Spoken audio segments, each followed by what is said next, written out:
Welcome back to the show, everybody. Well, as it goes, crypto's back to a bloodbath, ladies and gentlemen. Let's talk about why, how, and what we're doing here. Somebody roll that beautiful intro.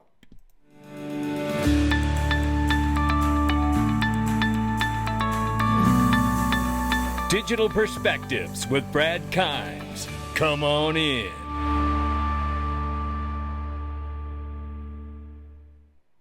Welcome back to the show, everybody, and happy Sunday. That's right. Yesterday was my birthday. Yeah, had a great day with family, and I'll have some more time with family tonight, so I'm really excited about that as well. I hope everybody's having a great weekend. I know that this is not like what we want to see from the market, but before we get out of here today, maybe it is. You know, you got to have the guts of a buzzard to be in this space. You don't get those thousands and thousands of percent gains without experiencing the 90+% pullbacks. That's just the way it goes, right? Look at these numbers here. $2.44 trillion market cap for crypto. It's off by 5.3. Bitcoin 64,600 in the 24-hour, off by 4.4. 7-day, off by 6.8. 3,000 slightly over for Ethereum. It's off by 6.8 on the 24. It's off by 10.2 on the 7-day. Tether market cap's 107.5 billion because a lot of people are shoving their money back into Tether while the market is falling and correcting so they don't have to ride it down. Number 8 spot is where XRP has slipped from the number 6 spot. At 48 cents today is off by 10% in the 24-hour. And off by 17.8% on the 7-day. Let's look at the range of price here. 55 cents on the top and 43 cents on the bottom. This is a massive range and swing for XRP. Normally it trades within a cent. So the markets are moving, but they're moving in the wrong way. Now, a lot of us understand that there's a recent conflict, geopolitical conflict, right? We know this. And that Iran and Israel conflict is probably what is leaning into this situation in the market downturn. It's affecting everything all the way around. But we'll keep an eye on it, right? What I do want to tell you is that XRP Las Vegas is 18 days away. And with the uncertainty you feel today, understand this. We have put this conference together, and if you go to the FAQ section and click on the FAQ tab up in the top right, will there be an agenda? You better believe it. And in fact, here it is right here. I'm going to open it up for you, and you can too. And I'm going to go full screen on this for everybody. And you can see where we're at here. Friday, May 3rd, registration starts at 8:30 in the morning and doors open at 9. We will run to right around 4 o'clock here. And we start with Fruition Productions on stage with XRP Unleashed documentary with an exclusive mini trailer of the docuseries. Ripple CEO Simon McLaughlin's on stage with Nancy Beaton as well. Lunch is served at 12. And then we have Policy on Capitol Hill, Stop the Crypto Ban. Perry Ann Boring on stage with Will Petrusky from Link2 as our MC and moderator. Then we have a great panel, again, talking about building a multi-chain world. Quincy Jones, Ferran Prat, Jeff from Moy Finance, and Corium as well. Rachel Wolfson will be interviewing and moderating that panel. That's going to be remarkable. Then we're going to hear about IPO season, ladies and gentlemen. Yeah, that's right, IPO season. All the companies you see on the private equity platform Link2 will be discussing the current climate of the market, and I think you're going to like what they've got to say. We will finish out Friday with a fireside chat with the only time you're going to see me on stage aside from opening and closing remarks. I will be doing a fireside chat with the Honorable Christian Carlo, former head of the CFTC and co-founder of the Digital Dollar Project, and as you know, author of Crypto Dad and other writings. And let me tell you something, I cannot wait to sit down with this guy. And a damn fine guitar player too. And watch out, there may just be a performance somewhere during those 2 days. And on Saturday, we have Caleb and Brown, the crypto exchange. And boy, do they have a large base of people that are going to be there for them. I already know that ahead. of schedule. And Liquid Acres has finally figured out how to tokenize stock with the Security Exchange Commission's permission and approval. It is happening, ladies and gentlemen. We have real use cases happening really on stage, and the discussions. This is remarkable. Then obviously we have our one and only.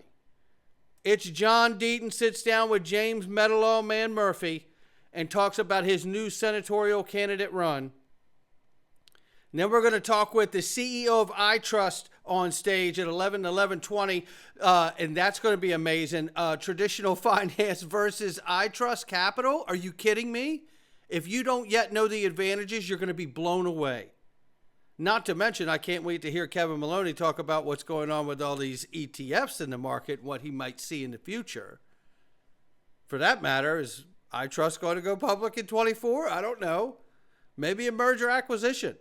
Nevertheless, lunch between 11:30 and 12:30 on Saturday. And then the gold panel, CBDC, stablecoins, and tokenization. This is going to be remarkable. Andy Schechtman from Miles Franklin, Lynette Zhang from her company, Jason Cousins from Glint. This is, I tell you, that's going to be fire. Followed by the legal panel, which will be John Deaton, and it will be James Metalall Man Murphy and Jeremy Hogan.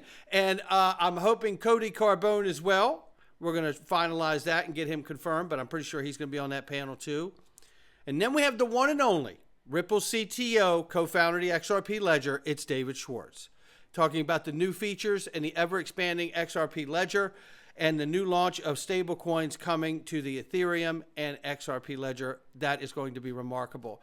Then, of course, we have here Sologenic on stage and Uphold. This is going to be fantastic as well. You don't miss it. And then we finish with this. Just takes us out here. It's so incredible. We're going to have Greg Kidd, former Ripple Chief Risk Officer, who's now running for Nevada's 2nd District. Well, this is the kind of crypto advocacy we need on Capitol Hill, right? Greg Kidd, John Deaton, are you kidding me? And we have this. We're elevating them to help get those minds inside the system. And then, of course, we finish with the one and only. It is Wiley Nickel, House of Representative, moderate Democrat, crypto advocate, who is now, right now, explaining how crypto is such a need for innovation in the U.S. to remain a leader in this world. So this is the agenda, and we're super excited about it. And I hope you get your tickets, because there will be a price increase coming. I think it's April 25th, I believe. I have to look at the date again. But I think it's April 25th. There will be a price increase to the tickets. Don't mess around. I'm telling you, this is going to be one of the most important conferences you've ever come to in your life. And let's all really give support to John Deaton, who has had a remarkable first round of fundraising here as he outpaces Senator Warren. Watch out, Elizabeth. Pack your stuff. It's time to go home.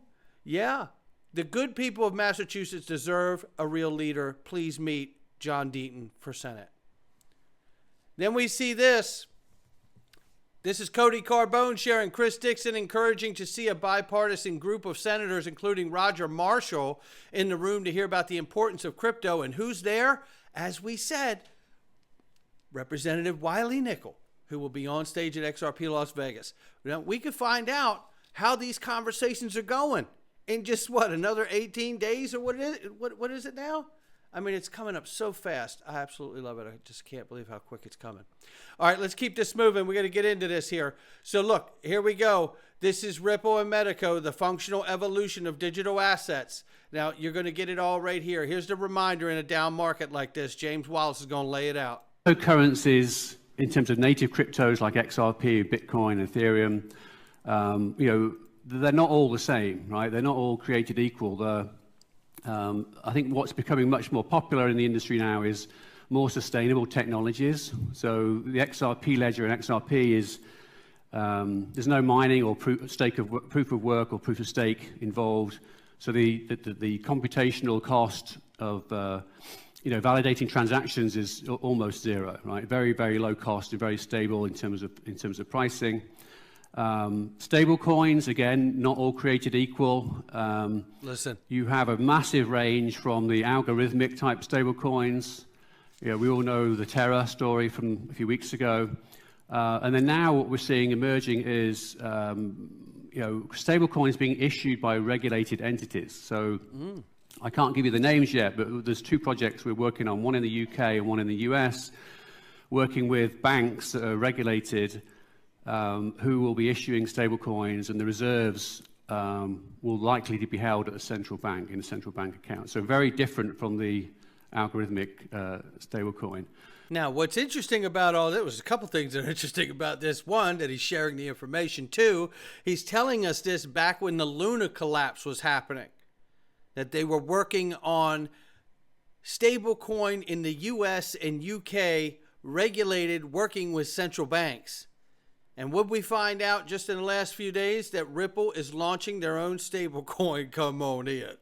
Yeah. And XRP is the bridge currency on that network.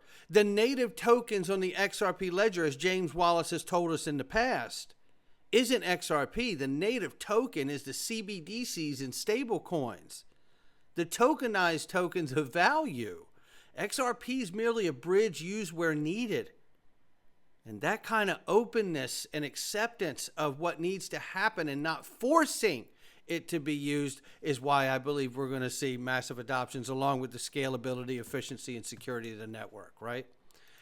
Then there's a reminder that with all of this coming to the network, because we know now in today's world, Ripple is launching a stable coin on Ethereum network and the XRP ledger. And we know that they have deep ties in the UK, and we know that they are working with the FedNow system. So stable coins going between central banks of the UK and the US sounds pretty awesome to me. That's how you start. Get the liquidity moving on the network. There's going to be plenty of use cases to come where XRP can solve the problem. While Northern Trust may be a minority shareholder, Zodia Custody, it contributes its knowledge and reputation as one of the leading global custodians with more than $15 trillion in assets under custody. How about that for a number? Right? How about that for a number? Zodia Custody integrates on Medico's network. It's got to be custodied somewhere. Then this. You think about the world of tokenization when people say, why has price not moved? Why is the markets crashing? Think of this for a moment.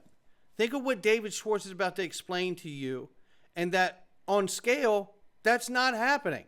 I mean, they do it. It is happening on the XRP ledger, but I mean at scale, where effects that are taking place don't affect the network as deeply as they can right now, right? Geopolitical events and things of that nature. So take a listen to this.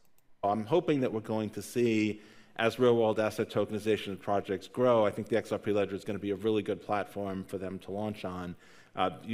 Particularly because of the low fees and because of the integration with the DEX, with the proximity to sort of the movement of funds. The ability, if someone's going to buy, what do you want to do with a real-world tokenized asset? You want to buy it, you want to sell it, you want to hold it, you want to transfer it. And there you have it right there, and that's what we're talking about. And that's how you get Zodia and Medico together, right? That's how you get the creation of stablecoin being launched on the Ripple network. Not to mention the relationship between stablecoins between the UK and central banks there, and the UK and the US and central banks here. Because in order to move that value, when someone needs to make a payment, whether it's buy it, sell it, hold it, transfer it, whatever that is, you're going to need to have a qualified custodian to do it. You're going to need to know who you're sending it to, right? All of it. It may sound elementary to you, but think of where we're at in this moment. With the market and the price falling like a manhole cover from the sky, the whole market's getting decimated. It's times like this you got to remind yourself. I'm not trying to talk anybody into anything. I'm trying to remind you that regardless of what the markets are doing today, Ripple's objectives have not changed at all. And in fact, they've intensified. Take a listen to Brad Garlinghouse. Call me the optimist, call me naive, call me all those things, but I've been more right than I've been wrong. I mean, Ripple's in a very good position, so I feel good about that bet. And we're going to continue to invest and hire more people and acquire more companies because I believe about where the world is going. And you know what? I'm inclined to agree with him. I see the same thing happening. And the ones that have real use case are continuing to build and continuing to make relationships and look for those places where they can make mergers and acquisitions to make their company better and the system more operable. That's what we're seeing here. And I did it again. Oops, I did it again. You know, all right, that's the only time you're going to hear me sing that. Bought the XRP dip at 45 cents. It's dollar cost average and diamond hands over here. I'm not selling used cars here. Nobody pays me to say what I'm saying, right? I am telling you this because I have believed before I was ever even in the YouTube space where I'm at and why I'm here. I absolutely believe from a macro point of view. And yes, I'm here for $5 and $10 too, but I am here for the macro view, which is there is a new monetary system that is being ushered in. And it is important that we see the US dollar dominance remain, not go away, remain, because I live here. And my family and people I love and care about live here, and I don't want to see them get decimated, and I don't want to be decimated. But the reality is that this technology is going to take us to a new financial system with the addition of a bridge currency inside the fiat dollars of the world, which those and real world assets will soon be tokenized. You know, I don't know what to say other than this is where I am. And I couldn't be more excited to be here. I couldn't be more bullish about what's coming. And I hope you've done the work so you can feel the same way. But I understand if you don't. And not everybody has the same appetite for risk. But I have a huge appetite for risk. And a lot of that is afforded to me because of the work I've done to understand the vision. And I believe that I do. And I'm comfortable taking that risk. But not everyone is. So make sure that you are. But I can feel good about saying that I went and bought the second dip because I bought it at 54 and turned around and bought it at 45. A lot of people under the post are saying you should have waited. How about now? How you feeling now that you bought the dip at 54? Now that we're at 43? You know, listen, you can't time the market. And anybody that tells you you can is revealing something about them that you don't know about a lot of other people, that they're lying, right? Nobody can time the market. That's why I have a great respect for the technical analysts in this space, because they show us so much of what they see, and they try to stay away from time because they understand that these tools they're using are indicators, not predictors. They're indicators. And that's what I think a lot of people forget because they get frustrated and they make pseudo timelines in their mind about what they think is coming or when it should come. And speaking of which, looky here, YOLO, you only live once. Here it is, the blue band down here. We dipped in it. That's where we're at. This is XRP against Bitcoin chart. We dipped down into there. There's where we've done it in the past, right before we've had big breakouts. Are we close to it again? It did it there too. We'll keep an eye on it. Let's go one step further here. It's right here. It appears that 106 could be forming a double top wedge. What are we looking at? The dollar index, the Dixie. When it goes down, crypto goes up. It could be in a position where it's about to break down. We don't know, but we'll watch. But if they make for war, it may go up. Dark Defender tells us he's seeing much the same thing. He showed us 52 cents where it could hit, and it did. But then he also showed us this range here. If you notice in the bar that he put up, all the way down to 46 cents. What do? We went down to 43. They show us these things, right? They show us this stuff. We see it unfolding. The important thing is not to F this up. And you know it and I know it. And if we don't mess this up, and the charts and the indicators are leaning in and they start to play out the way the indicators are showing us, then we get up above our, $2, I think it was $1.20 and then $2 something. Then we're off to the races for the $10, $22, $13 we've heard so much talk about. But you can't get there unless you have a position. And I'm not going to be watching on the sidelines. I'm either going to be crying or I'm going to be cheering. because I'm not afraid to deal with the fact that sometimes you win and sometimes you lose. But I believe I've got myself in a position where I'm betting on the right horse. And that's where I'm going to leave it today. We're going into the Freedom Zone, ladies and gentlemen. You need to hear about it. It's the deep state. And we got somebody serious telling you all about it. And if we want a country, we better get rid of it. That's coming up right now. Not financial advice from me or anyone else. Come on in. digperspectives.com. Click the Freedom Zone. All right. Welcome back, everybody. We're going